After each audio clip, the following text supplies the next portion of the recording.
Well, if they got one thing right, the future certainly is black. What's up, guys? Welcome back to the channel. Today, we're going to be taking a look at some of the guns in Call of Duty Black Ops 2. Black Ops 2 has two storylines, one set in the 1980s and one set this year in 2025.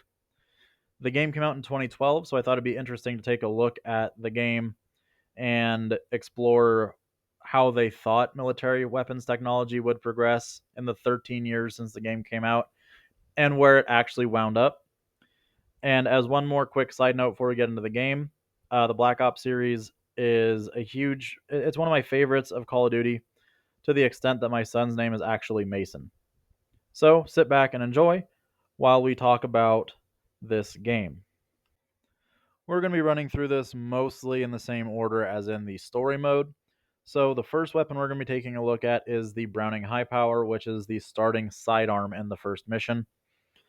By default, the Browning HP, as it's called in this game, has a 10 round magazine, which is already kind of weird because the standard capacity for this gun is 13 rounds.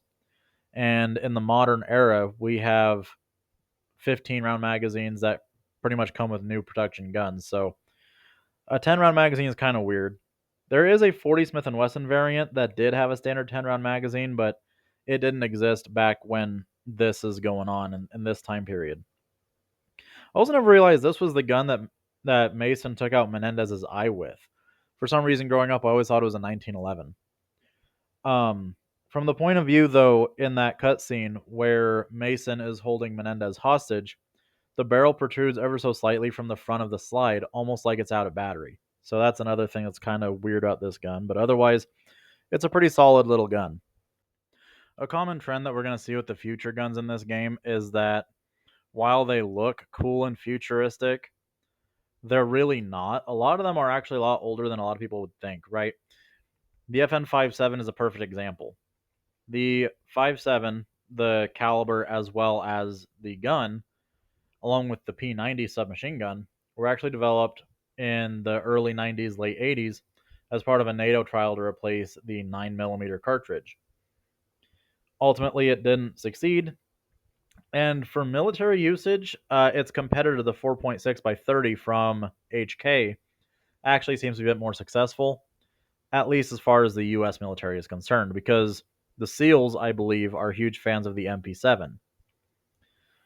So the FN57 showing up in this game really is no surprise from a design standpoint, but it's not something that you're realistically going to see in use today. Um, Especially because the 5.7 is kind of a hit or miss caliber for a lot of people. Some people really like it, some people really hate it. Me, I'm kind of in between. I mostly am into the 5.7 just because it's a weird little caliber, and part of it is Fallout related, as one of my more popular shorts actually demonstrates, and I am working on a video on that gun in real life. So who knows when that's gonna actually appear? This is not something that I've been able to dedicate a lot of time to, but it's something I'm really excited for. So keep an eye out for that in the future. Next up, we have the M27, and I'm going to be frank with you guys. This one kind of triggers my tism a little bit because this is not an M27. This is an HK416, right? Now, before you guys hop in the comments section, I know they're very like they're basically the same rifle, right? I know that. It's like the M27 is to the HK416 what the M4 is to the M16, right? They're the same, but not really. They're two different names for different configurations of the same pattern of rifle, if that makes sense. It's like saying that all thumbs are fingers, but not all fingers are thumbs. It's that same concept. And there is a difference, right? The M27 has a longer barrel, it has a longer rail. This gun is based on an HK416, which actually makes sense to a degree because we're playing as SEAL Team 6 in the present day storyline of this game. So, SEAL Team 6, they most famously used the HK416 to kill Osama bin Laden. So there is a precedent for them to use the HK416. It's just named wrong in the game. As for other things about this gun that are wrong in this game, is it has a Magpul bad lever, which in of itself isn't a problem. I personally am not a fan of the Magpul bad lever, but at the same time, there are people that are. I'm not hating on that. What I am hating on is that section never uses it, right? Whenever you do a dry reload in this game, you manually pull back the charging handle. You never use the bolt release, you never use the bad lever, and that also triggers my TISM. Next up, we have the CZ Scorpion. Now, this gun, I fully blame this game for me buying this gun. I own one of these. I do have one of the earlier models, like what is shown in this game. It did kind of progress a little bit in the 13 years since this game came out. It doesn't quite look like this anymore. Um, you can still buy variants of this gun that look like this. However, they've kind of moved on more to micro variations of this firearm, as well as with a more AR style mag release and controls in general. The Evo 3 S1 is a civilian variant. The A1 is what we see in the game, but the S1 and the A1 are basically the same gun otherwise. The S1 has kind of gone by the wayside, and now the Evo 3 Plus, I want to say is what they call it, is kind of CZ's big focus. And I am not a huge fan of it, right? I'm not wild about the micro CZ Scorpion. I'm not wild about the 3 Plus. I like mine, and mine isn't even exactly 100% like this either. I have the carbine model. This game came out in 2012, so how old was I? I want to say like 15 years old when this game came out, right? Not even that. I was probably like 13. So, no, 15 is right. I was 15. Uh, so obviously I couldn't buy the gun then. When I was 18 years old, is the summer I turned 18, is the summer that they introduced the CZ Scorpion Evo 3 S1 carbine model, which is functionally basically identical to, not functionally, but visually identical to what we see here, but with a longer barrel and a longer rail. And that is the version that I have. I've been meaning to SBR it, but admittedly, it's pretty low on my list. But I love that gun so much, and this game is what inspired me to buy one.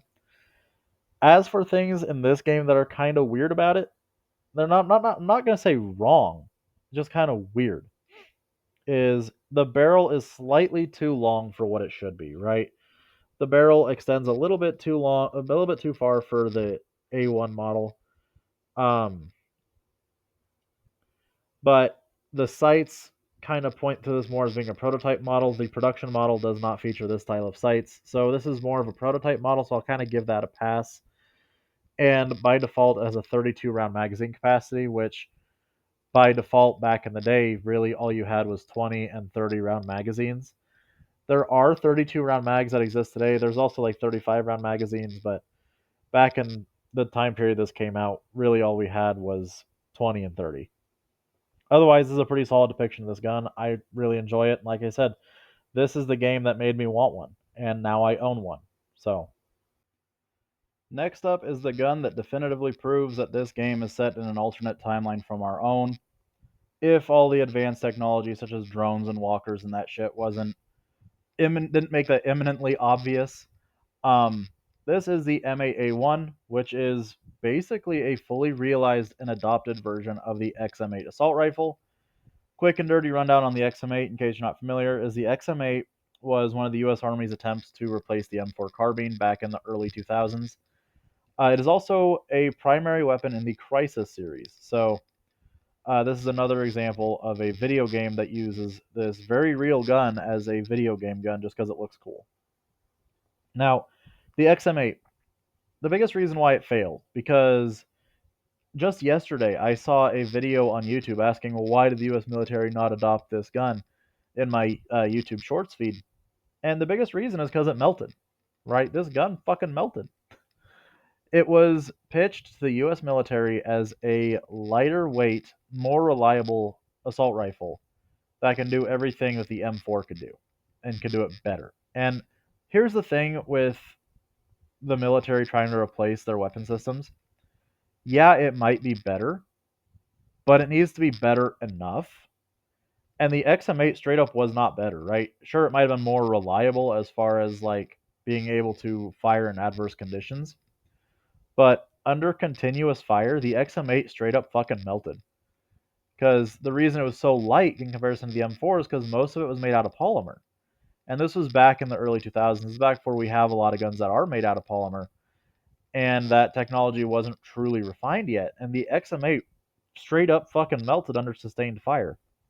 And that's why it wasn't adopted. Yeah, they went back later and they, they heat treated it and they added, metal reinforcements, certain parts, but then that made it heavier than the M4. And that kind of lost one of its bigger reasons for, even competing against it.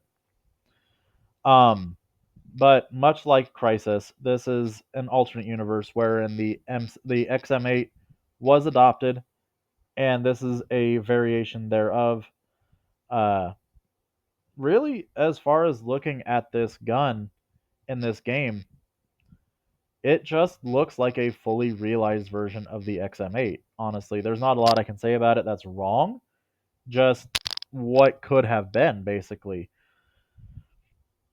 Whereas the XM8 had an integrated optic suite, this has integrated iron sights and a Picatinny rail, so you can put whatever optic you want on top of it.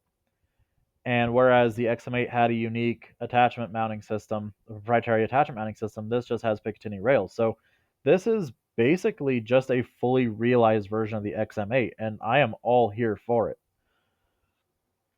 Honestly, the XM8 is a gun that in today's world lives on mostly in the fever dreams of collectors such as myself and people that have the crazy money to throw at companies like Tommy Built to convert the HK SL8 rifle. And the XM8, I should mention before someone talks in the comments, is basically just a G36, right? It's basically just a G36 with a futuristic looking plastic shell. And so the SL8, which is essentially the civilian legal XM8, Tommy Built down in Texas can convert the SL8 to the XM8. And if I had crazy amounts of money, I totally would do it, but I don't. I am broke. So that is something that I can just keep dreaming about that probably will never happen. But I can dream. Next up, we're going back to the 80s to talk about the M16A1 as the game calls it. It is absolutely not an M16A1. This is just an original M16. And the the reason for this is that it lacks the forward assist on the right hand side. It's kind of hard to see in the game considering that's on the wrong side from the player, but believe me, it's not there, right? This is just an M16. And the biggest reason I want to talk about it is because it has all of the. It gets wrong all of the things that every Call of Duty game gets wrong about the M16, particularly the earlier ones. And right off the bat in this level, Suffer With Me, we have one with a red dot, and because it has the red dot, it completely removes the carry handle, which is not correct for a 1980s gun, right? You can make the argument. I'm pretty sure the devs have made the argument that they cut off the carry handles, and yes, that did happen, but it's quite obviously not that, right? It also got rid of the front sight, which if you get rid of the front sight on an M16, the gun does not function because on the AR pattern rifle, especially earlier ones like this, the front sight also is the gas block. So if you completely remove the gas block, you have a fancy bolt action rifle there, buddy. Also, this gun fires 30 rounds out of a 20 round magazine somehow, and the charging handle is pulled slightly to the rear, which means the gun cannot possibly be in battery. It sounds like a lot of nitpicks, I know, but at the same time, I felt like I should address it just because, I love the AR-15. And another thing, too, is its inclusion in this level is really weird anyway, because by this point in time, the US military as a whole would have switched over to the M16A2. And even then, there's a lot of better options here, right? Like CAR 15s, with short barrels, or, even early M4 carbines were already in use by this point. So this gun being here is weird. So, guys, I'm going to freely admit that this is a video that I've put off for quite a while at this point. At the time I'm recording this audio, it is September, and I have recordings for this game going back to March of this year. Right, it's something I've wanted to do for a long time. Something I've went into 2025 thinking, all right, I'm going to do a video on Black Ops 2. And I just never got around to it. I had some stuff going on this year. I had some mental health stuff going on this year. It's been a crazy year. Um, and I know I say that in every video, and I explain why it takes so long to put these out, but I very much have not been myself this year, and I just didn't feel like doing this video. With that in mind, I did have a video at one point. I remember recording video for the K10, the Chris Vector, and the level that I recorded the video on was the one in the aircraft carrier. And I don't have those clips anymore. I don't know what happened to them. I don't know if they got deleted. I just legitimately, when I basically redid this whole video from scratch in one sitting because when I came and opened it back up, the project that I was working on was corrupted, right? I had to completely restart from scratch, and I found a bunch of recordings, but I didn't find that specific one of the Chris Vector. So basically, all I have to say about the Chris Vector is I completely forgot the gun existed until I came back to play this game. The Vector is a gun that I would love to own. It's pretty expensive. It's like $1,600 for the carbine version and $1,300 for the pistol version. Last I knew, of course, I'd buy the pistol version, put a brace on it or SBR or something. So we're looking at pretty close to 2 grand for a gun, and I just don't have the money to drop on a gun right now. And my home state of Colorado is doing some pretty weird stuff as far as guns anyway right now. So I don't know if that's in the cards for me to ever own one, but if I do, I will be a very happy man, and I'll probably even do a video on it just because it's a gun that I feel like has been forgotten, right? It was very popular in the 2010s and just kind of completely fell off in popularity. I don't see anyone talking about it anymore. Like, I legitimately think people forgot about it. It's a neat gun, it's a neat design, and it just went nowhere. So, the name K10, I believe, is what Call of Duty calls it, indicates that it's a 10 millimeter version, and they offer it in a lot of calibers, right?